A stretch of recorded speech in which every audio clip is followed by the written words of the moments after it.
folks. We've got Hector Hernandez and John Van Camp from Southwest Solutions, and we'd like to welcome you before we get started today. Yeah, so I'm going to have a discussion with Kimberly a little bit later because this was not planned. I'm not used to speaking extempore. No.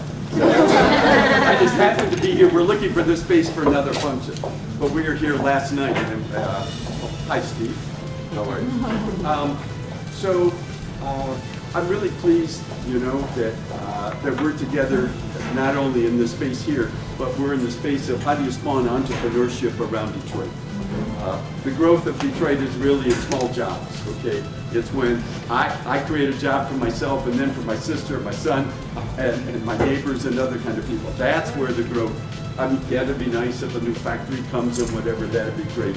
But it really is based on the kind of work and effort that all of you are doing individually and in our community. Just a little bit about Southwest Solutions. We started 42 years ago when a person small in size but large in stature, Monsignor Clem Kern, some of you may know the name, at Holy Redeemer Church, was familiar with the model of community mental health. Community mental health, in its integral form, the basic form, is about the relationship between wellness of people and wellness of place. When you think about that, we're so connected to a place, and if we're in places like Huntington Woods or Grosse Pointe, we don't worry about the place. But when you're in a distressed community, a distressed city, you've got to be focusing both on the wellness of people, all aspects, and the wellness of place. So that's kind of a space that Southwest Solutions, with our many, many partners, like Global Detroit and all of the others, we're working at that integration of wellness of people and place. So entrepreneurship, okay, is right in the midst of that. So we're here, we're pleased that you're there and we do to support the kind of work that you're doing. Thanks very much. And I've got to run. Thank you. Good morning, Hector Hernandez. I'm the Executive Director for Southwest Economic Solutions. So ProsperUS is one of the many programs that we offer.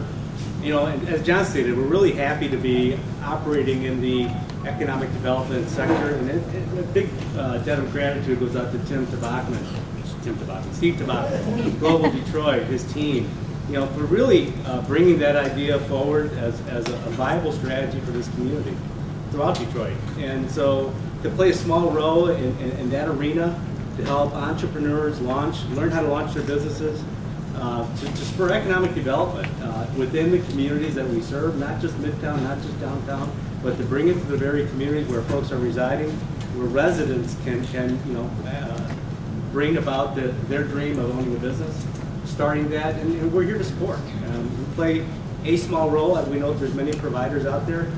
We're honored that you selected ProsperUS Detroit, enrolled, and we're here to support and watch you grow, see you prosper, and just know that we're always here to assist and help you along the way. So good morning, and thanks for coming. Hello again. So by a show of hands, can I see how many of the folks in the room are entrepreneurs? Wonderful. And keep your hands up. How many of you know anything about zoning that affects your business? How many of you know about the inspection process that affects your business? And how many of you know whether or not your business requires a license or not? Okay. So the hands are going up and down. So that means that the purpose that we're trying to achieve to educate and kind of bridge that gap around city regulations is actually a need that needs to be filled. We hear a lot from the classrooms that there isn't enough information that is accessible to the folks that we serve about what regulations affect your small business.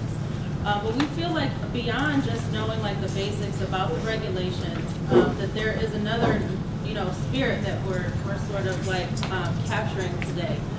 We have been also on the other side of things working with folks at City Hall and kind of talking about how to remove barriers, about how they communicate to you all. about the regulations that are that affect your business. At the same time, we're hearing feedback that many of the entrepreneurs who we serve who are immigrants need to have, their needs addressed as well. And so in our discussions with the folks at City Hall, we decided that this, we realize that we can't address every need through this event. It's really symbolic of the notion of entrepreneurs learning what it takes to be successful and to be above board, and also symbolic of City Hall being open to working with small businesses in a way that will nurture your success. So that's really what went into this event. We hope that we achieved that for you today. What I'd like to do right now is just kind of go over the itinerary for the day and also the contents of your packet. You will find that while we do have a good amount of time together, it's going to go by really quickly. So it's really important that we kind of talk through what the day looks like, because once we actually get to City Hall, we might break off into groups as we go up through the elevators, and I want to make sure that everybody's on the same page about what's going to happen today. So after we actually depart here and actually get to City Hall, we are expected to arrive at City Hall around 12:45. I just got word this morning that they're going to allow our group to go in through the employee entrance, which is not typical. But we still have to go through a security clearance process. And so there are a number of things that are not allowed at City Hall. So if any of you have ever been to the Coleman A. Young Municipal Center, you know that there's a higher level of security that we have to clear. So you actually, I believe you have a list of materials that are not permitted at City Hall. But I just want to kind of run through some of the really basic things. I will tell you I've had several pairs of tweezers be taken away in my visit to City Hall. So there are a lot of materials, liquid materials you're not allowed to take. A lot of metal is not permitted. And there's a whole list of things that are not permitted that you may want to use this opportunity to, if it's something that you don't mind parting with, you'll have an opportunity to throw things away here, but just know that they will confiscate certain things through the security process. When we all arrive to the fourth floor of City Hall, we actually have like a group that will be welcoming us. And so we'll take that opportunity to take some pictures with the group that will be welcoming us, and then we'll proceed to 3 different stops when we're at City Hall. The first stop is on zoning regulations, the second stop is on inspections, and the third stop is on business licensing. And then after that point, we'll have a wrap-up discussion, so we kind of assess whether you got from the day what you needed. If you have any additional questions that weren't addressed at each of those stops within the building department, that would be an opportunity to discuss that as well. And then we will get back on the bus, and at that time I will ask that you fill out a survey.